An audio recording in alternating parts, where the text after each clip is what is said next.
திருச்சிற்றம்பலம்.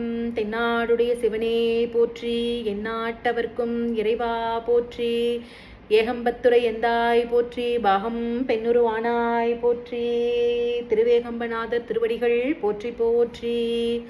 திருச்சிற்றம்பலம். அனைவருக்கும் வணக்கம். இன்று வைகாசி மாதம் மூல நட்சத்திரம்.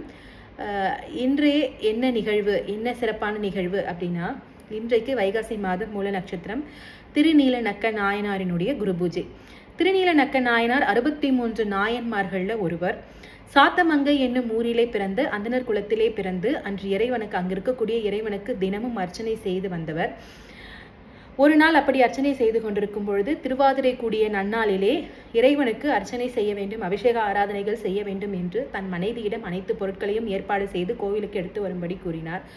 அதே போன்று மனைவியார் எல்லாத்தையும் எடுத்துட்டு வராங்க. எடுத்துட்டு வந்து இவர் சிவபூஜை செய்து கொண்டிருக்கும் பொழுது அந்த அயவந்தி அப்படிங்கிற ஈஸ்வரன் மீது அந்த சிவபெருமான் மீது என்ன ஆகுது அப்படின்னா, ஒரு சிலந்தி ஒன்று விழுந்துடுது.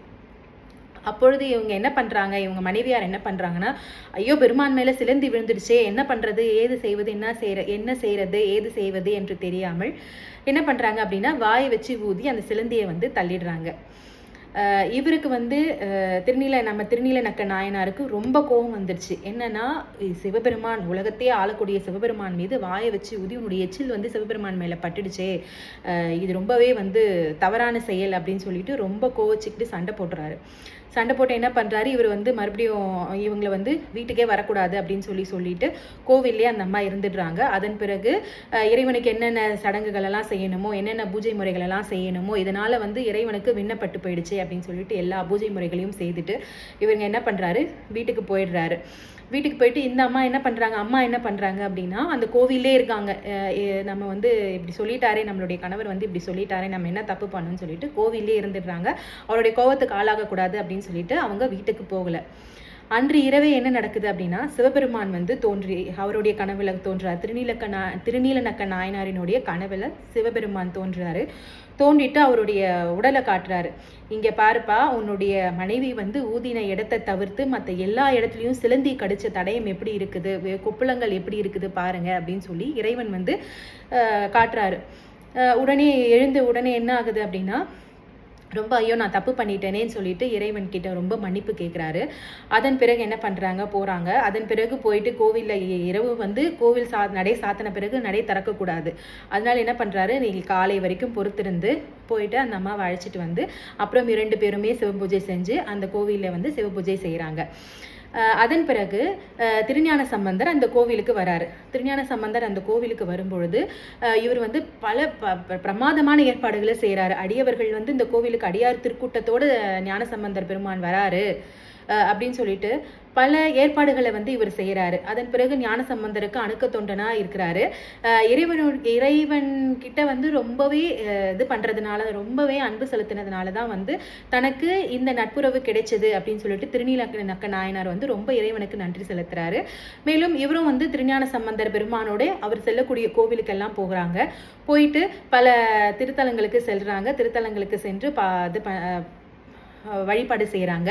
திருஞான சம்பந்தரோட திருநீலகண்டத்து யாழ்ப்பாணர் வராரு. அதாவது திருநீலகண்டத்து யாழ்ப்பாணர் அவர் ஒரு பாணினி, அவர் ஒரு தாழ்ந்த சமூகத்தை சேர்ந்தவர் அப்படின்னு சொல்றாங்க. இவர் அந்தனர் குலத்தை சேர்ந்தவர் இல்லையா. இவர் திருஞான சம்பந்தருக்கு இடம் கொடுத்து, தன்னுடைய வீட்டில் இடம் கொடுத்து என்ன இதெல்லாம் செய்தாரோ அதே பணிகளை யாழ்ப்பாணருக்கும் செய்தார். இதுல இருந்து என்ன தெரியுது அப்படின்னா, சிவனடியார்களுக்கு சாதி மத பேதம் கிடையாது.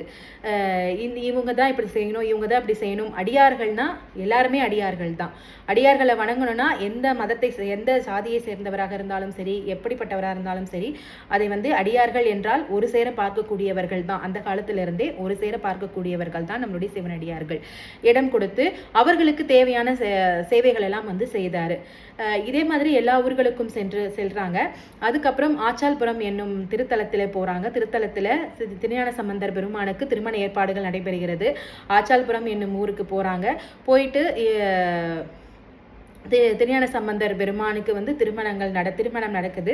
திருமணம் நடந்த உடனே இறைவன் வந்து தோன்றி அவங்க எல்லாருக்குமே வந்து முக்தி கொடுக்குறாரு. அந்த ஜோதியிலேயே வந்து திருநீலக நாயனார், அவருடைய மனைவி முருக நாயனார், திருநீலகண்டத்து யாழ்ப்பாண நாயனார், திருஞான சம்பந்தர் பெருமானினுடைய மனைவி, அங்க இருக்கக்கூடிய அடியார் தொண்டர்கள், அடியார்கள் முனிவர்கள், வேதம் போதுறவங்க எல்லாருமே வந்து அந்த ஜோதியில ஐக்கியமாகி இறைவனோடு இரண்டரை கலந்துடுறாங்க.